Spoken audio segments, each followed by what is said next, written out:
রিমি একজন বইপ্রেমী। তিনি গল্প পড়তে বেশ ভালোবাসে। নানান রকম গল্পের বইয়ের কালেকশনও রয়েছে তার কাছে। তবেও তার যেন মন ভরে না। প্রত্যেক দিন নতুন নতুন গল্পের বই লাইব্রেরি থেকে নিয়ে আসার নেশা তার রয়েছে।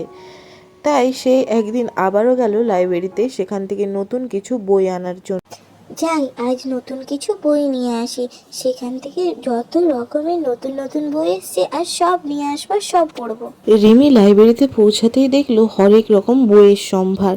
তবে তার নজর কাড়ল এক চকমকে বই। তার দিকে সে এগিয়ে চলল।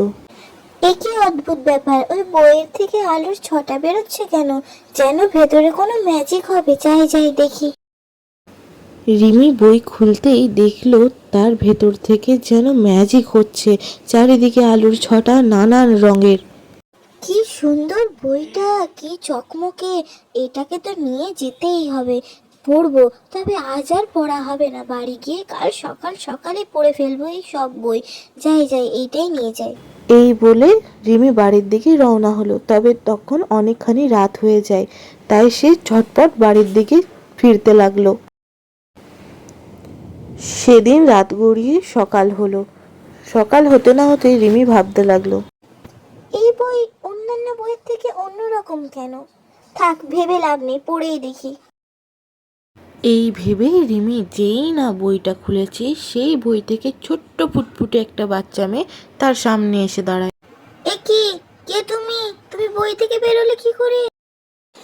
আমি হচ্ছি ছোট্ট বাচ্চা লুলু। আমি এই বইয়ের মধ্যেই রয়েছি। কিন্তু তুমি বইয়ের মধ্যে কিভাবে? আমার তো মাথায় কিচ্ছু ঢুকছে না। তুমি বেরোলে কিভাবে, বা তুমি বইয়ের মধ্যে গেলেই কি করে?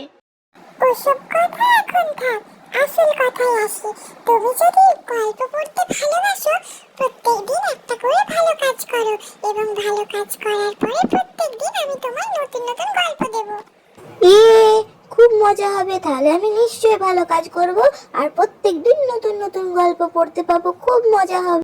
এই কথা মতো পরের দিনই রিমি একজন বৃদ্ধ মানুষকে রোড পার করতে সাহায্য করলেন, এবং সেই হিসাবে সে একটা ভালো কাজ করলো। তাই সে বাড়ি গিয়ে আজকে নতুন গল্প পড়তে পারবে, সেটা কিনা তে দেখার জন্য ঝটপট বাড়ির দিকে রওনা হলো। লুলু, আজ তো আমি ভালো কাজ করেছি। তাহলে আমার গল্প, নতুন গল্প কই? তুমি নিশ্চয়ই ভালো কাজ করেছো, তাই এই রইল তোমার নতুন গল্প, পড়ো। আরে বাহ, সত্যিই তো অসাধারণ গল্প।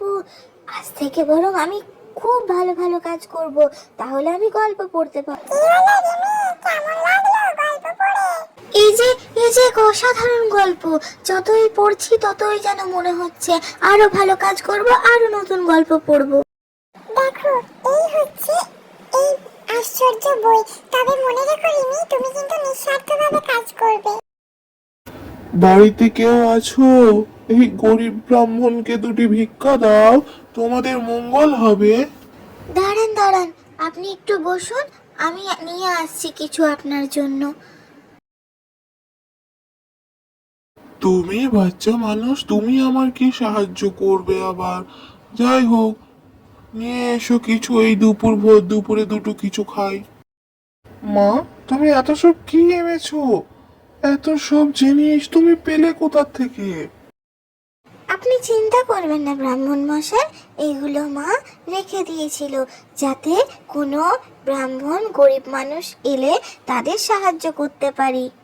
এইভাবেই রিমি একে একে সকলের সাহায্য করতে লাগলো, এবং সে নিঃস্বার্থভাবে কাজগুলো করত। কারণ যখন সে কাজ করত, তার মাথায় কোনো রকম বই পড়ার নেশাই থাকতো না, এবং পরে সেই ওই ভালো কাজের ফলস্বরূপ ভালো ভালো বই পড়তে পেত। বা লুলু, বেশ সুন্দর বইগুলো। তুমি আমাকে এইভাবেই বই পড়াতে থাকবে এবং আমি ভালো ভালো কাজ করতে থাকবো।